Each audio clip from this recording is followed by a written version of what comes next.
Di tengah lampu gemerlap dan dentuman musik Luna Roja, Carla seorang wanita asing yang kabur dari luka masa, lalu jatuh dalam pelukan gelap yang ia ciptakan sendiri. Tapi saat dunia seolah tak peduli, seorang pria dengan kamera di tangannya menangkap bukan hanya tubuhnya yang jatuh, melainkan jiwanya yang selama ini diam-diam meminta diselamatkan. Bisakah dua orang yang sama-sama menyembunyikan luka membangun satu ruang yang jujur untuk cinta? Atau justru masa lalu mereka akan merobek semua harapan yang nyaris tumbuh? Aku tak pernah menyangka bahwa dentuman musik dan cahaya gemerlap bisa terasa begitu sunyi. Orang-orang datang ke Luna Roja dengan semangat meledak-ledak. Mereka datang untuk melarikan diri dari rutinitas, dari patah hati, dari hidup yang tak ramah. Tapi aku justru menciptakan tempat pelarian itu, lalu terjebak di dalamnya. Malam ini tak berbeda dari malam-malam lainnya. Ruangan utama klub dipenuhi kilatan lampu merah, biru, dan ungu yang menari di atas kepala para tamu.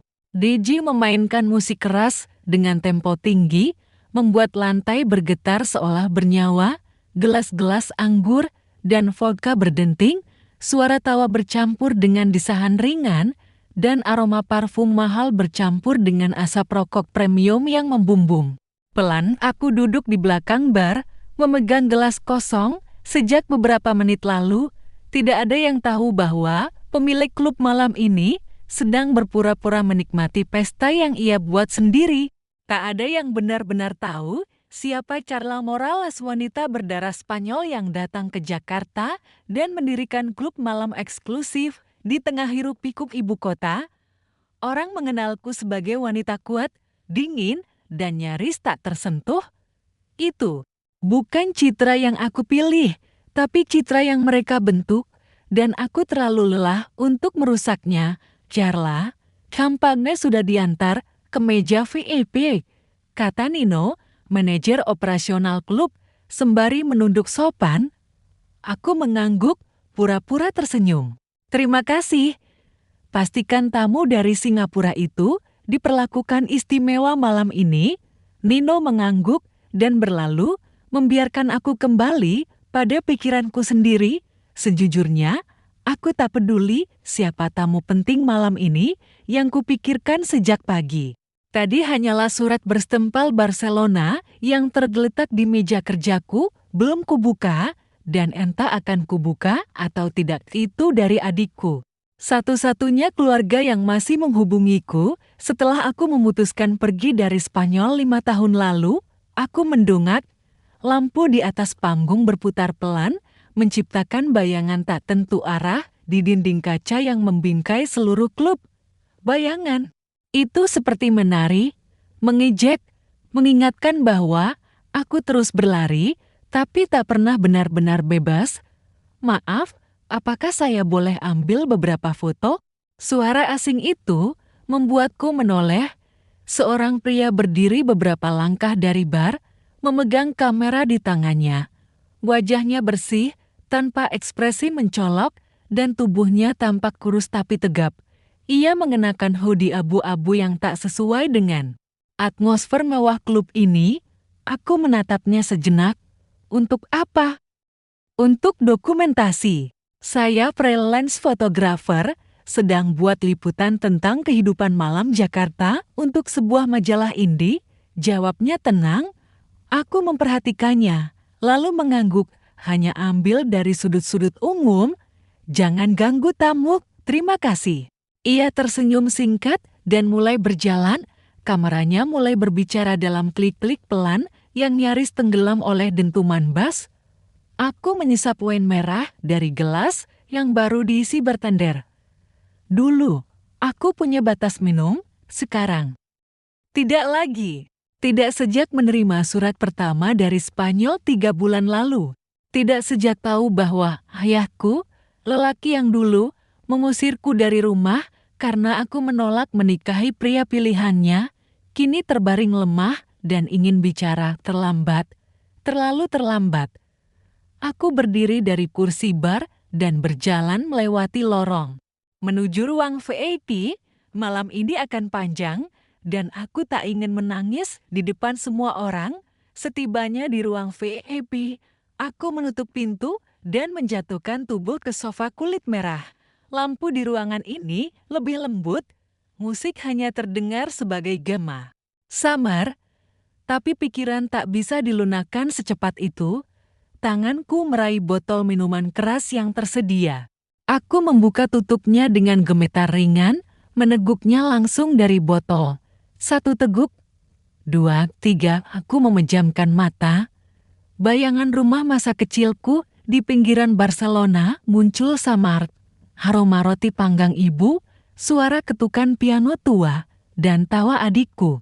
Saat kami menari-nari kecil di ruang tamu, semua itu kini terasa seperti mimpi yang dimatikan paksa. 1 teguk lagi, dan dunia mulai kabur. Wajah ayahku melintas cepat. Lalu suara adikku memanggilku dari kejauhan, seperti gema dari lorong yang tak berujung. Aku baik-baik saja. Gumamku sendiri, entah kepada siapa, gelasku tergelincir dan jatuh ke lantai. Cairan merah tumpah, membentuk pola tak beraturan. Di karpet mahal yang baru diganti bulan lalu semuanya menjadi gelap. Aku terbangun dengan rasa perih di tenggorokan dan berat di kepala.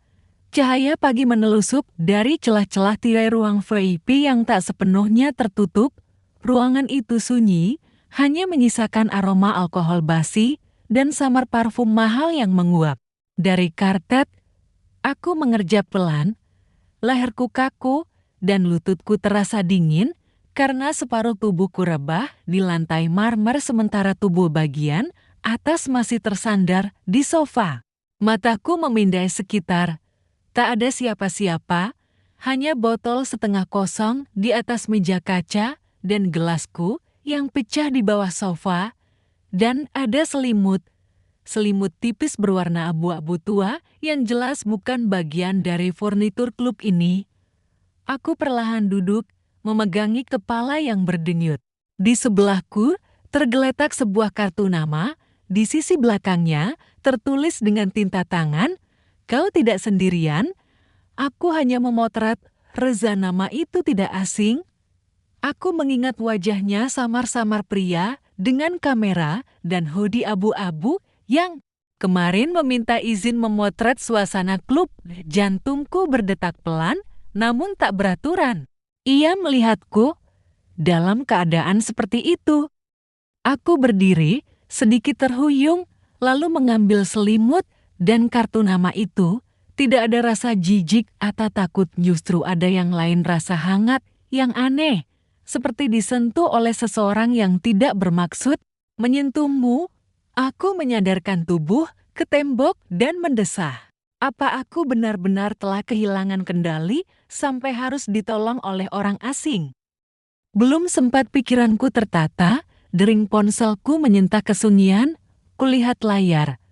Adik perempuanku, Sofia, yang panggilan tak terjawab semalam, 3 kali. Aku menelan. Ludah menolak menjawab.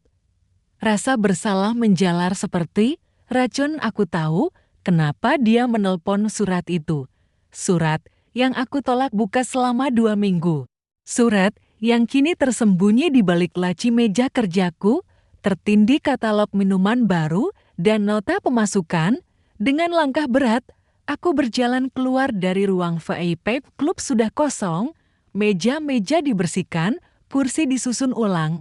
Hanya terdengar suara vacuum cleaner dari arah panggung dan denting piring dari dapur.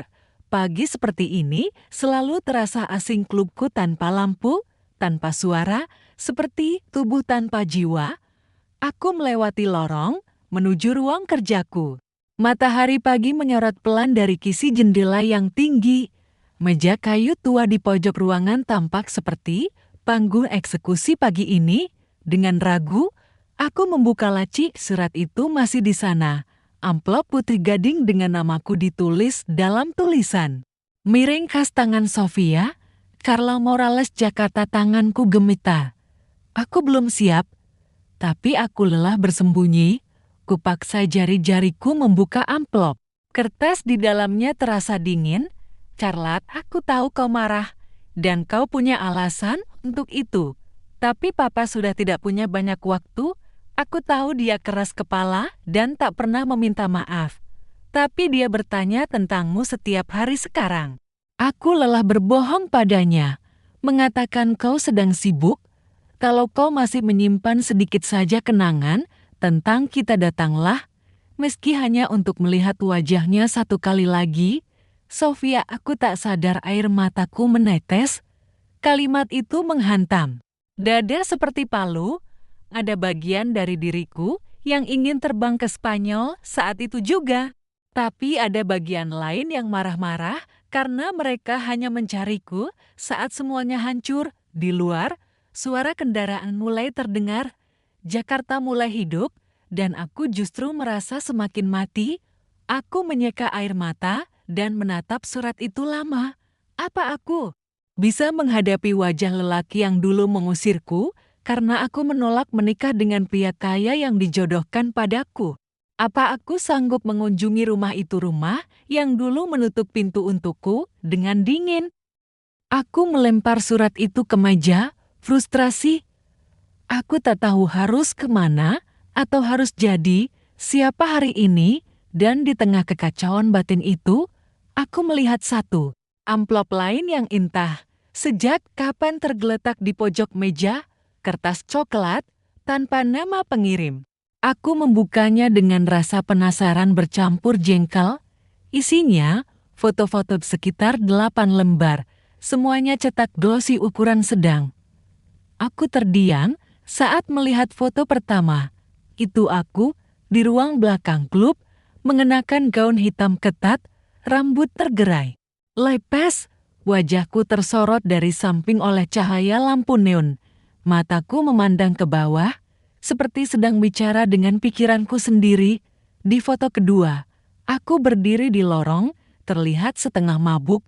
Tapi dari cara Riza memotret, aku tak tampak murahan atau kacau, justru pada keheningan yang melingkupi tubuhku. Seolah aku adalah lukisan hidup dari seseorang yang sedang mencari rumah. Di foto ketiga, aku duduk bersandar di sofa VIP, mata terpejam, tangan menggenggam botol. Tapi wajahku tidak terlihat rusak, ada sesuatu yang nyata, luka yang jujur. Aku menahan napas, tanganku gemetar. Siapa dia, pria ini? Bagaimana mungkin dia bisa menangkap sisi diriku yang bahkan aku sendiri tidak tahu ada? Aku menatap kembali kartu namanya, Reza Aryandika, fotografer, lepas di baliknya coretan tangan itu lagi. Kau tidak sendirian? Aku hanya memotret. Aku berdiri, menatap fotoku yang terserak di meja. Untuk pertama kalinya, aku merasa ingin mengenal seseorang bukan karena siapa dia, tapi karena bagaimana dia melihatku. Dan untuk pertama kalinya juga, aku takut. Takut membiarkan seseorang masuk, takut kehilangan lagi. Tapi sesuatu di dalam diriku berkata, kalau kau tak berani melangkah, kau akan tetap di sini selamanya. Aku tak tahu kenapa pagi itu aku nekat menelpon nomor yang tertera di kartu nama itu. Bisa saja aku kirim pesan atau menyimpannya diam-diam seperti koleksi nomor-nomor tak berguna lainnya. Tapi tidak, jari-jariku sudah mengetik angkanya, dan sebelum otakku bisa berpikir, telingaku sudah mendengar nada tunggu. Sekali, dua kali, suaranya muncul. Dalam, tenang, tak tergesa. Halo. Aku sempat diam, hanya 5 detik, tapi rasanya seperti 5 musim. Ini Carla, dari Luna Roja. Sejenak hening di ujung sana. Lalu ia berkata, halo, Mbak Carla. Nada bicaranya tak berubah, seperti kemarin. Aku membayangkan dia sedang duduk di kursi kayu usang, dengan kamera tergantung di leher dan kopi yang tak terlalu manis di tangan. Entah kenapa, imajinasi itu muncul begitu saja. Aku lihat fotonya, kataku pelan, maaf kalau aku lancang, aku menyukainya. Potongku cepat, kata itu lolos sebelum sempat aku timbang, tapi itu benar. Aku menyukainya. Bukan sekadar suka sebagai foto bagus atau komposisi rapi, tapi suka karena ia berhasil memotret aku, yang bahkan tak ku kenal. Senyap sekali. Fotonya, tambahku, kali ini lebih pelan. Reza tertawa kecil. Senyap itu seringkali lebih jujur daripada kata-kata. Ada jeda, bukan jeda kikuk, tapi jeda seperti dua orang yang tidak sedang terburu-buru untuk mengisi keheningan. Aku belum pernah merasakan ini dengan siapapun sebelumnya. Kalau kau ada waktu, aku memberanikan diri, datanglah lagi malam ini. Tak perlu memotret. Hanya bicara. Aku tidak percaya aku mengatakannya. Aku bahkan tak tahu siapa Reza sebenarnya. Tapi untuk pertama kalinya dalam waktu lama, aku ingin berbicara dengan seseorang tanpa topang. Aku akan datang. Jawabnya ringan, tanpa janji manis, tapi cukup untuk membuatku merasa ditunggu. Malam itu, Luna Roja terasa berbeda, bukan karena musiknya lebih pelan atau cahaya lampunya lebih lembut, tapi karena aku memandang semuanya dengan pandangan baru, seolah suasana klub bukan lagi latar tempat pelarian, tapi lukisan hidup yang bisa dikupas pelan-pelan. Reza datang sekitar pukul 9. Ia berdiri di dekat pintu masuk, tak mencolok, mengenakan hoodie yang sama seperti malam sebelumnya. Tapi kali ini, ia tak membawa kamera, ia hanya membawa dirinya sendiri. Aku mendekat, mengabaikan lirikan para staf yang jelas bertanya-tanya, kenapa aku menghampiri tamu berpakaian sederhana seperti itu. Terima kasih sudah datang, ucapku. Terima kasih sudah mengundang, jawabnya. Aku mengajaknya ke ruangan VIP bukan untuk menyendiri dalam mabuk, tapi untuk bicara di dalam suasana jauh lebih tenang. Musik hanya gema, dan kami duduk saling berhadapan. Aku penasaran, kataku, kenapa kau memotretku seperti itu? Maksudku, kau bisa ambil sisi burukku, tapi kau tidak melakukannya. Reza menatapku, tak langsung menjawab. Lalu ia berkata, karena aku melihat seseorang yang sedang berusaha tetap berdiri, meski dunia di sekitarnya sudah runtuh, dan aku tahu rasa itu. Aku tak bertanya lebih lanjut, tapi aku mengerti. Mungkin itu kenapa ia memotret seperti itu, bukan untuk sensasi, bukan untuk dokumentasi, tapi karena ia mengenali rasa sakit yang diam-diam disembunyikan seseorang di tengah keramaian. Kau percaya orang bisa terlihat paling jujur saat mereka lelah? Tanyaku. Risa mengangguk, dan paling cantik. Kata itu membuatku diam. Bukan karena tersipu, tapi karena untuk pertama kalinya, kata cantik terdengar bukan sebagai pujian klise, tapi pengakuan atas keberadaan. Aku menghela napas. Klub ini, aku bangun sebagai cara untuk membuktikan bahwa aku bisa. Bahwa aku tak butuh keluarga, tak butuh tempat asal. Tapi sekarang, aku tak yakin kenapa aku masih di sini. Reza menatapku dalam diam. Ia tidak menyela, dan dari situ aku tahu ia adalah tipe pendengar yang langka. Seseorang yang tak tergoda untuk memberi nasihat sebelum diminta. Ayahku sakit, lanjutku. Kami bertengkar hebat 5 tahun lalu. Ia ingin aku menikah dengan pria yang bisa menyelamatkan nama keluarga. Tapi aku memilih pergi, dan sekarang Sofia bilang ia ingin aku pulang, tapi aku tidak tahu untuk siapa, untuk dia, atau untuk diriku sendiri. Riza bersandar di kursi. Mungkin bukan untuk siapa-siapa, tapi karena ada bagian dari dirimu yang belum selesai, yang masih tertinggal di sana. Aku menatapnya. Pandangannya tak bergeser, jernih dan tenang. Kalau begitu, kenapa kau di sini? Di kota ini, di dunia ini. Reza tertawa pelan. Aku pernah kehilangan seseorang. Sejak itu, aku berhenti menulis, berhenti bicara. Lalu aku belajar memotret, karena hanya lewat kamera, aku bisa jujur tanpa harus berkata-kata. Aku menunduk. Ada semacam simpul aneh yang mulai terbentuk di dadaku. Bukan simpul sedih, tapi simpul keterhubungan. Kami bicara lama malam itu tentang keluarga, tentang luka, tentang kopi favorit, tentang hujan yang selalu turun di waktu yang salah. Tak ada romansa, tak ada sentuhan. Hanya dua orang dewasa yang akhirnya merasa bisa bernapas di hadapan satu sama lain.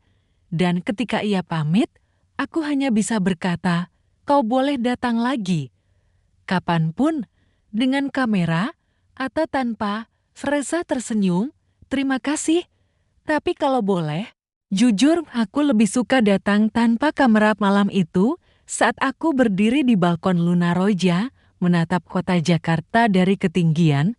Aku menyadari satu hal, bahwa mungkin dalam hidup yang penuh sorot lampu ini, aku baru saja menemukan satu cahaya yang tidak menyilaukan, tapi menenangkan, dan aku ingin tahu seberapa jauh cahaya itu bisa menuntunku pulang. 2 minggu berlalu sejak malam itu, 2 minggu sejak Reza duduk di depanku, mendengarku bercerita tanpa menyela, tanpa menilai, tanpa mengajukan saran yang tak kuminta. Dan entah bagaimana, sejak malam itu pula, setiap dentuman musik dan kelipan lampu di Luna Roja tak lagi terasa sepi seperti dulu.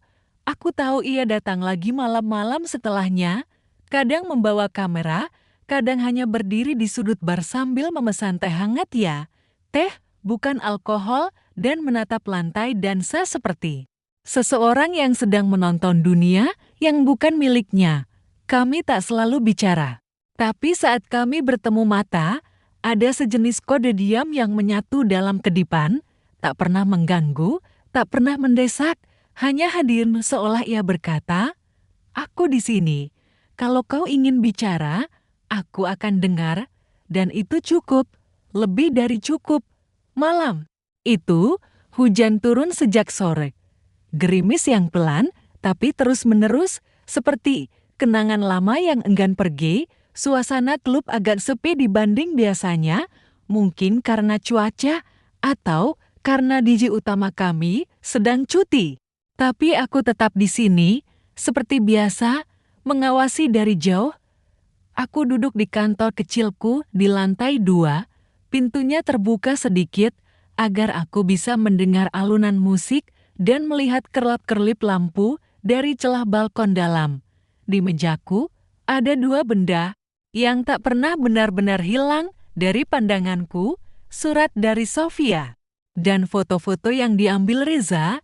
Sejak malam pertama, aku melihat foto itu, aku menyimpannya dalam amplop bening, memindahkannya dari ruang kerja ke meja rumah, dari rumah ke meja ini lagi, seolah berharap jawaban bisa muncul dari selembar kertas. Gosi, tapi jawaban tak pernah datang semudah itu.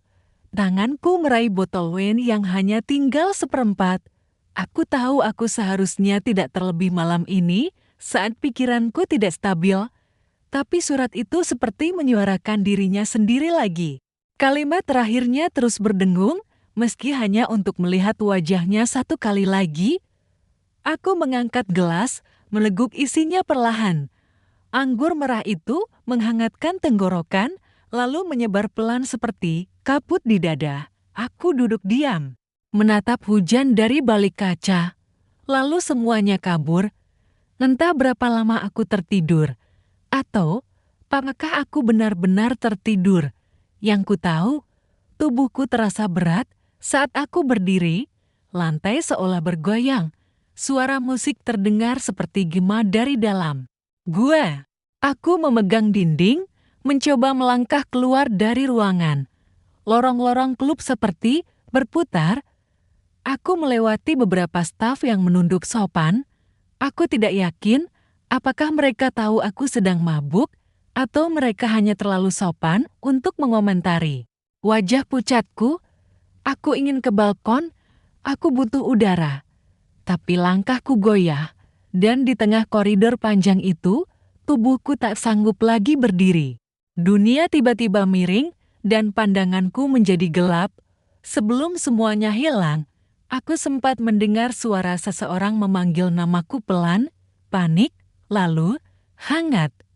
Aku terbangun dengan perasaan asing, lembut, tidak seperti sofa keras di ruang VIP atau tempat tidur dingin di apartemenku. Saat kubuka mata, yang pertama kali kulihat adalah langit-langit putih dengan cahaya lampu kekuningan dari samping, bantal di bawah kepalaku empuk, dan ada selimut tipis menutupi tubuhku, aroma kopi dan kayu.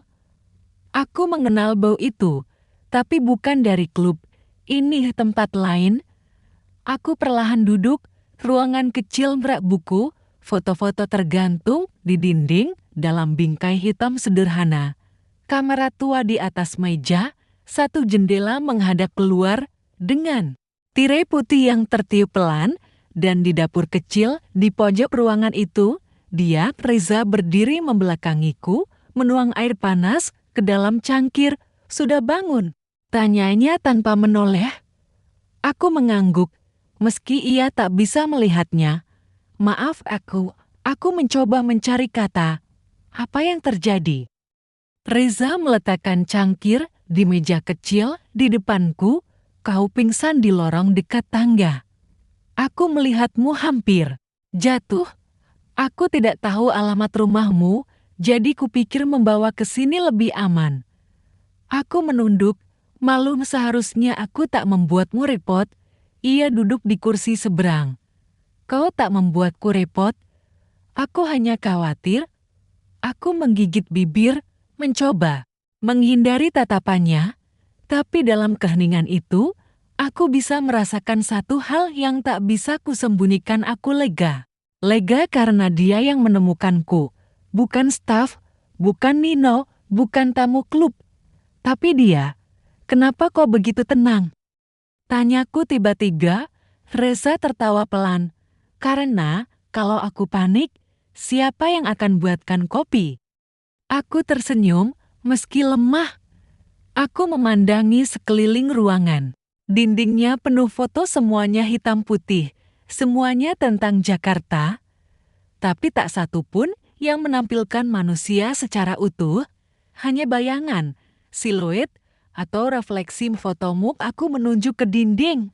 Sepi sekali. Reza mengangkat bahu. "Kukira kesunyian lebih jujur daripada keramaian. Aku lebih suka memotret sesuatu yang tak bicara, tapi menyimpan cerita." Aku mengangguk pelan, seperti aku malam itu. Dia menoleh, menatapku tak lama, tak tajam, tapi dalam, seperti kau. Kami bicara hingga matahari mulai terbit. Aku tak ingat semua kata-kata yang terucap, tapi aku ingat rasanya. Rasanya seperti pulang dari hujan. Rasanya seperti berdiri di bawah selimut cahaya pagi, basah dan hangat sekaligus. Dan saat aku akhirnya berdiri, mengenakan jaket yang ia pinjamkan, Reza mengantarku ke pintu. Aku berhenti di ambang, memandangnya. "Sebentar, terima kasih," ucapku. "Bukan hanya karena menyelamatkanku, tapi karena kau ada." Reza tak menjawab dengan kata-kata. Ia hanya mengangguk, dan untuk sesaat, aku melihat seberkas senyum yang bukan basa-basi, senyum yang tak dibuat-buat. Aku menatap langit Jakarta yang mulai biru keperakan. Di dalam kabut tubuhku yang lelah, pikiranku kacau, dan hatiku yang belum sembuh. Aku tahu satu hal pasti, aku ingin bertemu dia lagi, dan bukan hanya di klub, tapi dimanapun, aku bisa menjadi diriku yang paling jujur. Sejak malam aku terbangun di apartemen Reza, segalanya tak lagi sama. Bukan dunia luar yang berubah. Musik di klub masih berdentum, tamu-tamu tetap datang dengan wajah bersolek dan langkah percaya diri, dan stafku masih menjalankan rutinitas dengan presisi. Yang berubah adalah sesuatu di dalam diriku. Ada sesuatu yang patah, tapi dengan cara yang lembut. Beberapa hari setelahnya, aku tak bisa berhenti memikirkan satu hal. Foto itu bukan yang pertama kulihat, bukan juga yang terakhir. Tapi satu dari sekian foto yang dikirim Reza lewat email malam sebelumnya, sebuah gambar hitam putih. Aku duduk di tangga darurat belakang klub dengan kepala menunduk dan tangan terlipat di atas lutut. Cahaya neon merah dari belakangku memantul samar di dinding beton kasar. Tampak hancur, tapi juga hidup. Itu aku, bukan Carla Morales sang pemilik klub malam, bukan juga wanita kuat yang selama ini kujual pada dunia. Itu aku yang kelelahan, yang tak pura-pura. Dan untuk pertama kalinya, aku tidak membenci apa yang kulihat. Reza datang ke klub malam itu. Ia duduk di bangku bar, kali ini mengenakan kemeja putih yang sedikit kusut, rambutnya sedikit lebih panjang dari terakhir kali kulihat. Ia menoleh ketika aku menghampirinya, minum sesuatu. Tanyaku, kalau ada teh? Aku tertawa, kau satu-satunya orang yang pernah memesan teh di bar ini. Aku juga satu-satunya orang yang pernah memotret pemiliknya tanpa izin penuh, balasnya dengan senyum nakal. Kami bicara singkat, ringan, tentang klub, tentang musik, tentang cuaca. Tapi dalam setiap kata, ada sesuatu yang tumbuh, diam-diam, seperti tanaman kecil di retakan tembok. Aku ingin tahu lebih banyak tentangnya. Aku ingin tahu bagaimana ia melihat dunia, kenapa ia begitu tenang saat dunia di sekitarnya sibuk berteriak. Dan di sisi lain, aku ingin ia tahu lebih banyak tentangku. Tentang Carla, bukan pemilik Luna Roja, tapi gadis yang dulu bermain piano di rumah besar yang sepi di Barcelona, gadis yang lari dari hidupnya karena cinta yang tak diterima oleh keluarga, dan malam itu, aku mengajaknya bicara di ruangan belakang. Reza, kataku pelan, apa kau percaya orang bisa berubah hanya karena seseorang melihatnya secara berbeda? Ia diam, memandangi wajahku, lalu menjawab, aku percaya, karena aku sedang melihatnya sekarang. Hubungan kami bukan cinta kilat.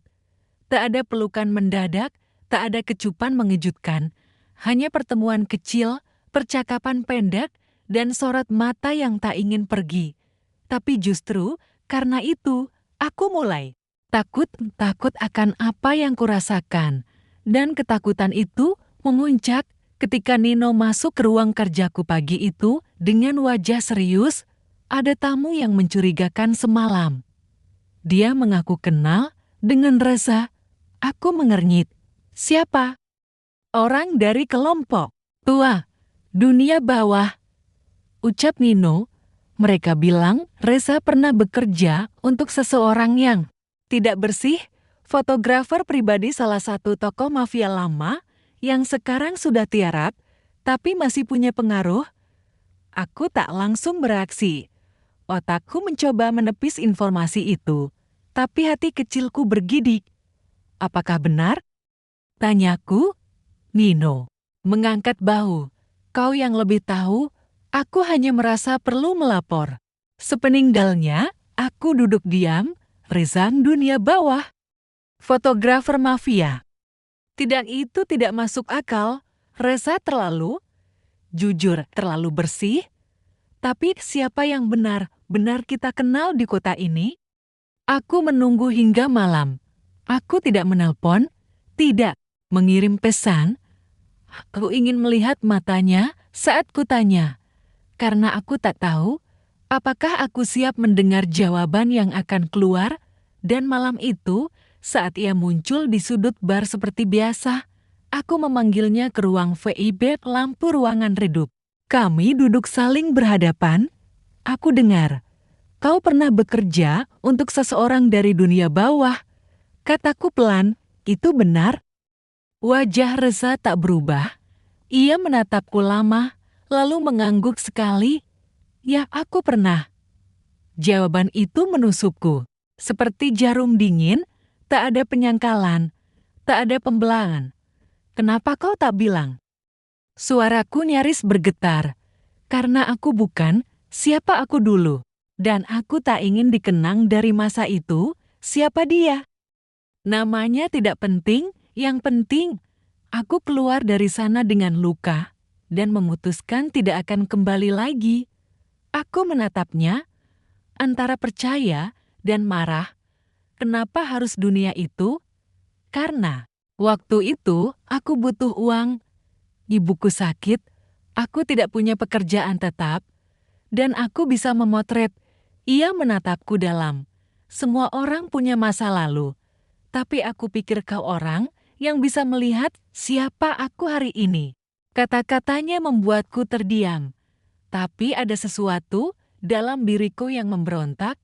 Aku tak tahu apakah ini karena trauma atau karena rasa takut kehilangan kepercayaan. Kau memotretku karena ingin menghapus masa lalumu? Tanyaku dengan nada sinis yang bahkan membuat diriku sendiri tak nyaman. Wajah Riza mengeras. Aku memotretmu karena aku melihat diriku dalam kelelahanmu. Tapi sekarang aku tahu, mungkin aku salah. Ia berdiri, dan sebelum pergi, ia berkata, aku tidak akan menjelaskan lebih dari ini.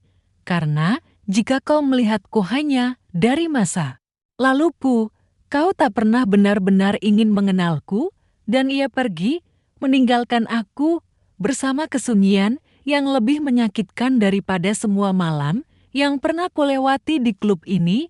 Malam itu, Luna Roja tak berdentum seperti biasanya. Dentuman itu masih ada, tapi tak lagi terasa hidup. Dan untuk pertama kalinya, sejak aku membukanya, aku berjalan keluar, menatap dinding kaca di depan klub, dan melihat bayanganku sendiri, bayangan dari seseorang yang telah terlalu lama berpura-pura kuat, sampai lupa caranya percaya. Dan aku tahu, jika aku tidak melakukan sesuatu, aku akan kehilangan satu-satunya orang yang pernah memotret jiwaku tanpa menyentuh tubuhku. Beberapa hari setelah Risa pergi, aku mulai menyadari sesuatu, bahwa keheningan adalah suara paling menyakitkan yang pernah kudengar. Bukan karena tak ada yang berbicara, musik tetap menggema di Luna Roja. Orang-orang masih tertawa, pelayan-pelayan masih memanggilku dengan hormat. Tapi karena suaranya, bukan dia, bukan Reza, dan dalam setiap detik waktu yang berjalan, rasa bersalahku makin tumbuh. Aku mencoba mengalihkan diri, menyelam lebih dalam ke rutinitas, mengecek stok minuman, mengatur jadwal penampil DJ, bahkan mengecat ulang sudut ruang VIP yang mulai lusuh. Tapi setiap kali aku memandangi cermin di dinding belakang bar, aku melihat bayangan seseorang yang kehilangan arah. Bayangan itu, aku, dan pada suatu malam yang gelap dan penuh angin, ketika semua orang sudah pulang, aku mengunci pintu belakang klub dan berjalan sendirian menyusuri jalanan sempit di belakang gedung. Tanpa tujuan, langkah-langkahku terhenti di depan pintu besi yang dulu dipakai staf untuk merokok. Aku duduk di anak tangga beton, dingin menyentuh lututku, dan tanpa bisa kutahan, air mata itu akhirnya turun pelan diam rapuh. Aku menyandarkan kepala ke dinding, menutup mata, dan membiarkan diriku pecah dalam diam. Tak ada yang melihat, tak ada yang mendengar. Tapi untuk pertama kalinya sejak bertahun-tahun, aku menangis bukan karena marah, melainkan karena kehilangan. Dan malam itu, aku tahu aku tak bisa terus begini. Esoknya, aku menghubungi seseorang yang sudah lama kutolak bicara, Sofia.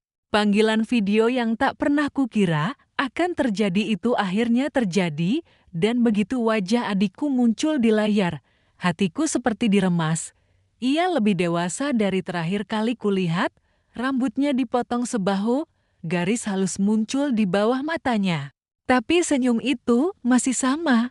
Karlap, katanya pelan, seperti takut aku akan menghilang lagi. Aku hanya bisa berkata, maaf untuk semuanya.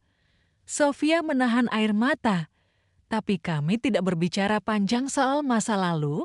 Tidak saat itu. Kami hanya bicara tentang papa. Tentang kondisi kesehatannya yang kian memburuk. Tentang bagaimana ia lebih banyak tidur Dan bagaimana ia masih menyebut namaku kadang-kadang dalam bisikannya, dan akhirnya Sofia berkata, dia tidak meminta maaf secara langsung, tapi aku tahu. Dia menyesal. Dia hanya tidak tahu cara mengatakannya. Aku mengangguk, dan saat aku menutup telepon, aku tahu aku harus pulang, bukan untuk papa, bukan untuk Sofia, tapi untuk diriku sendiri. Aku ingin menyudahi luka ini, menutup luka yang tak pernah sempat sembuh. 2 hari kemudian, aku berada di bandara. Tiket menuju Barcelona di tanganku. Aku memberi pengumuman singkat pada staf, aku akan pergi sebentar, klub tetap buka, percayakan pada Nino untuk mengatur semuanya.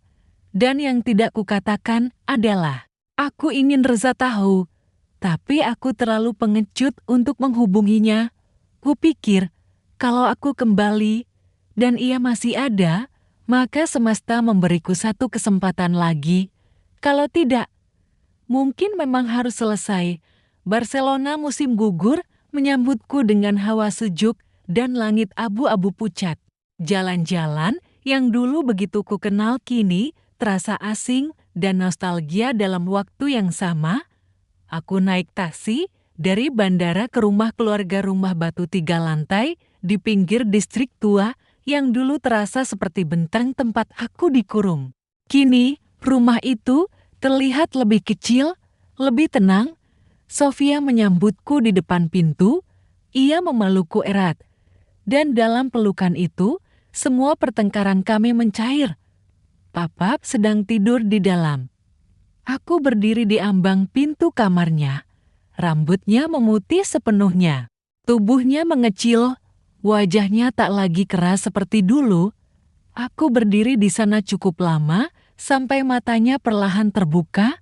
Ia menatapku, kosong lalu perlahan fokus. Dan saat ia mengenaliku, bibirnya gemetar. Charlotte, aku tak bisa menjawab. Aku hanya duduk di sisinya, menggenggam tangannya yang dingin, dan kami tak perlu banyak kata. Maaf yang tak pernah terucap. Terasa cukup saat tangan kami bertemu.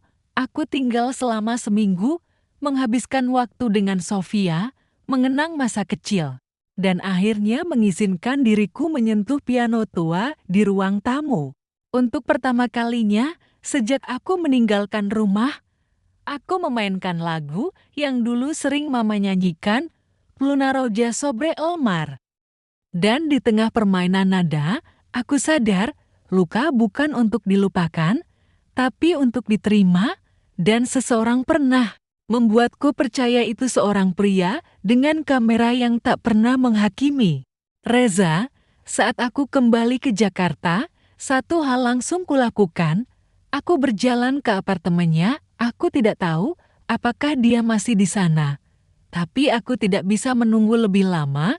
Ketika pintu dibuka, wajah itu muncul, dan jantungku yang sudah terlatih untuk tenang bergetar hebat.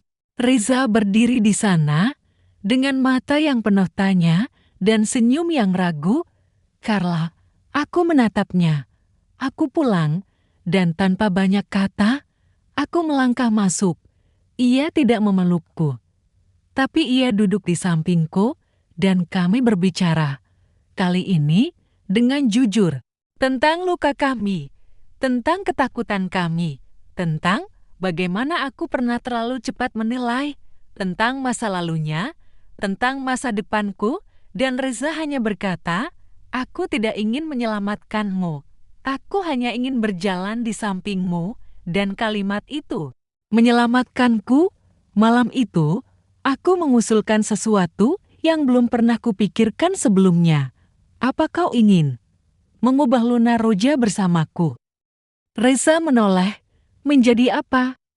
Menjadi sesuatu yang bisa menampung orang-orang seperti kita yang mencari cahaya, tapi tak tahan dengan sorotan yang menyilaukan, dan dia tersenyum.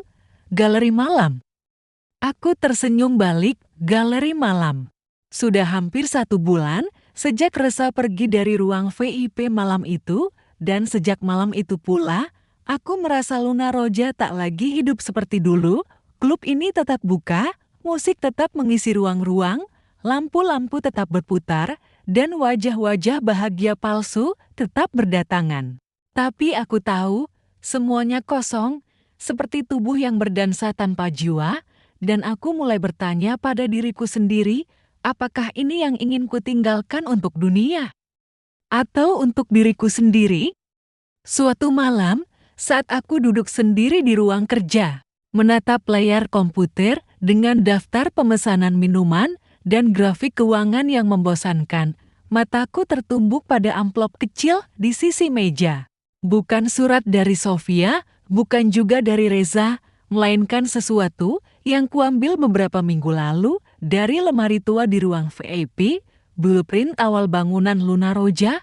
Waktu pertama kali ku beli gedung ini 5 tahun lalu, di atasnya terdapat coretanku. Sendiri tulisan tangan yang pernah kutorehkan di pojok kertas itu. Mungkin sebagai lelucon yang tak pernah kusediakan waktu untuk tertawakan, bisa jadi rumah. Atau bisa jadi penjara. Aku menghela napas panjang, Luna Roja sudah lama menjadi pelarianku, tapi semakin lama aku di sini, aku justru merasa seperti tawanan dari nama yang kubuat sendiri, dan malam itu, aku memutuskan, aku ingin berhenti bersembunyi, keesokan.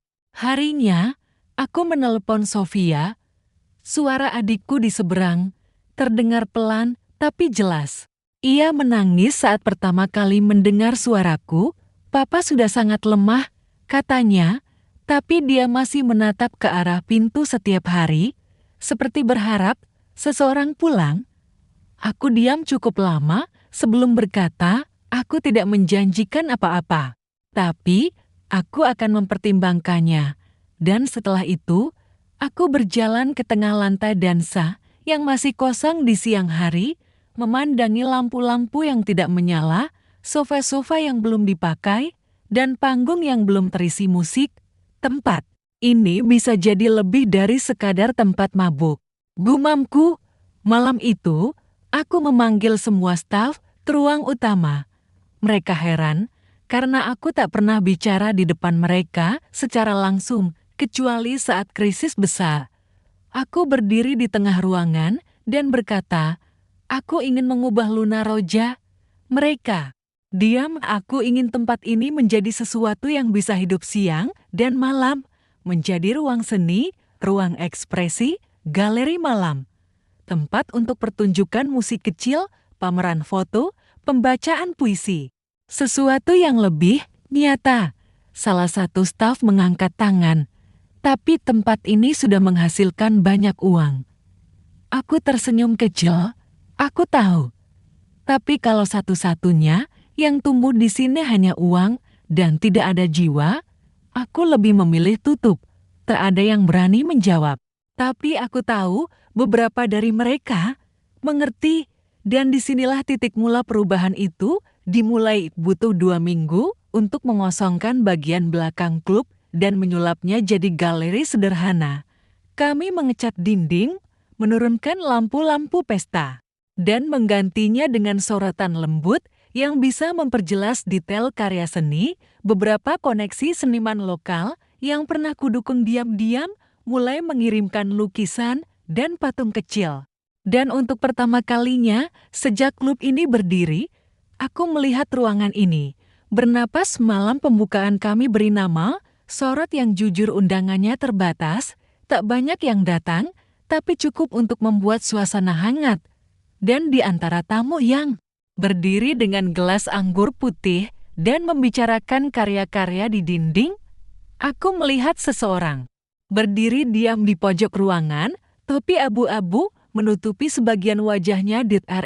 Adat ia tidak berkata apa-apa, hanya berdiri, memandangi foto besar di sisi kiri ruangan foto diriku di tangga darurat, kepala menunduk, cahaya marah di belakangku. Foto itu milik Reza, aku tidak pernah memintanya, tapi kini ada di sini, ditaruh di bagian paling sunyi dari ruangan.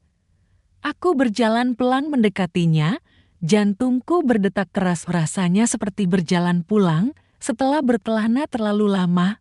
Kenapa? Kau datang? Tanyaku pelan.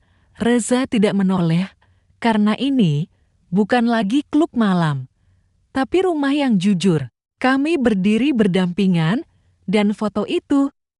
Aku menunjuk ke karyanya yang kini dipajang di dinding, foto yang tidak pernah kucetak. Sampai aku tahu kau siap melihatnya bukan sebagai luka, tapi sebagai kekuatan. Aku menarik napas panjang. Aku minta maaf. Ia menoleh sekarang. Matanya tak sekeras sebelumnya. Ada cahaya yang lembut di sana. Aku juga, katanya. Aku memandangi dinding sejenak, lalu berkata, Luna Roja tak akan sama lagi. Tapi aku ingin itu. Kau tak sendiri lagi. Carla, Reza menatapku penuh arti, dan tempat ini tak harus jadi pelarian, bisa jadi rumah kalau kau mau.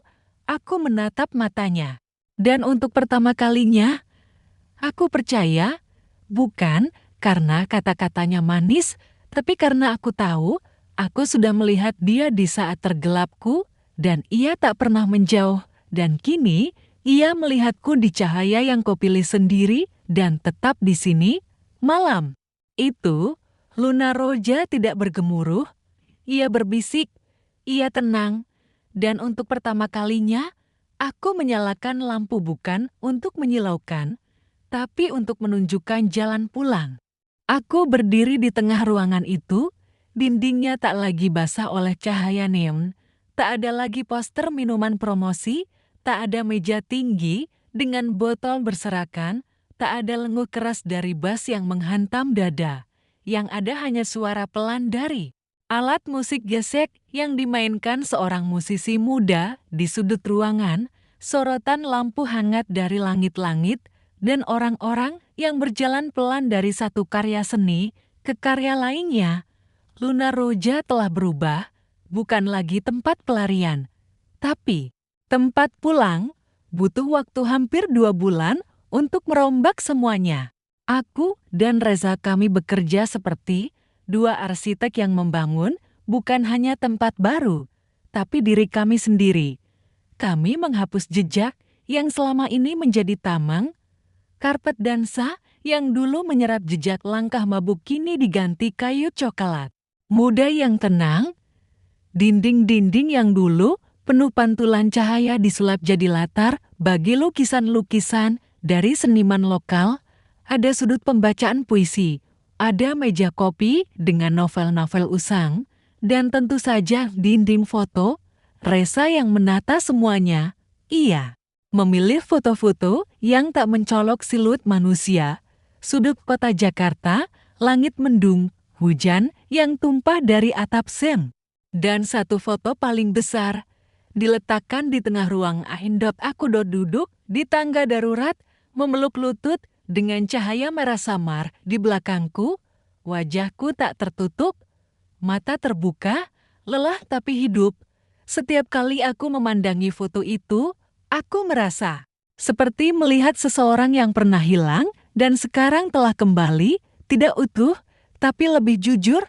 Kami menamai tempat ini dengan nama yang sama, Luna Roja, tapi kali ini bukan sebagai klub malam, melainkan galeri seni malam, sebuah tempat yang buka dari senja hingga tengah malam, di mana seniman-seniman muda bisa menampilkan karya mereka, di mana musisi akustik bisa menyanyi tanpa harus bersaing dengan dentuman, di mana orang bisa datang hanya untuk duduk, membaca, atau sekadar diam.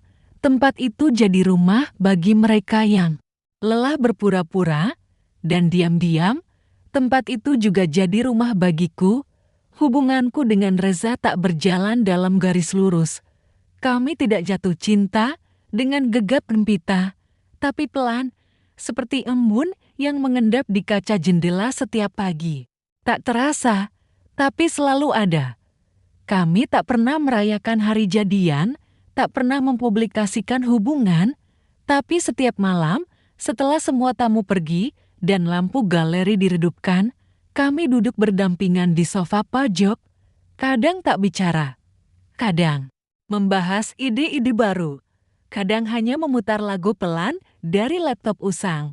Dan di saat-saat seperti itu, aku merasa cinta tidak harus besar, tidak harus penuh bunga, atau pelukan dramatis. Cinta kadang hanya tentang seseorang yang tahu cara mendiamkan kesedihanmu tanpa memintamu mengusirnya pada malam pembukaan pameran Ruang Sunyi Pameran Kolektif yang kami kurasi bersama. Aku berdiri di depan para tamu, mencoba berbicara untuk pertama kalinya sebagai Carla sang kurator, bukan Carla sang pemilik klub malam. Ada masa dalam hidup saya di mana cahaya hanya saya kenal sebagai sesuatu yang menyilaukan, ucapku. Sesuatu yang membuat saya merasa harus terus tersenyum, terus menari, terus kuat. Tapi melalui tempat ini, saya belajar bahwa cahaya juga bisa lembut, bisa menenangkan, bisa jadi rumah, tepuk tangan pelan menggema.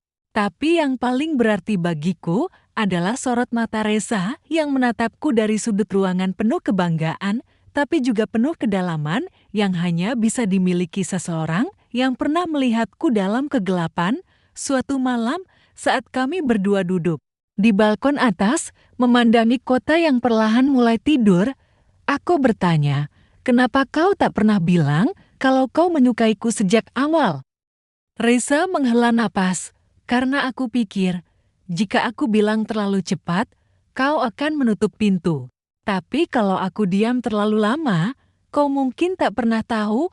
Aku tersenyum, "Berarti kita hampir kehilangan satu sama lain, tapi kita tidak." Balasnya cepat. Lalu ia memandangku dan berkata, "Kau tahu, Carla, aku jatuh cinta padamu. Bukan karena kau kuat, tapi karena kau tahu caranya jujur saat rapuh."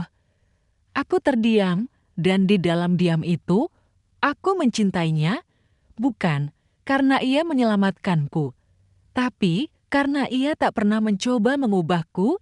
Ia hanya menunggu sampai aku siap kembali pada diriku sendiri. Malam itu, aku mematikan semua lampu di galeri, menutup pintu terakhir, menarik nafas dalam-dalam.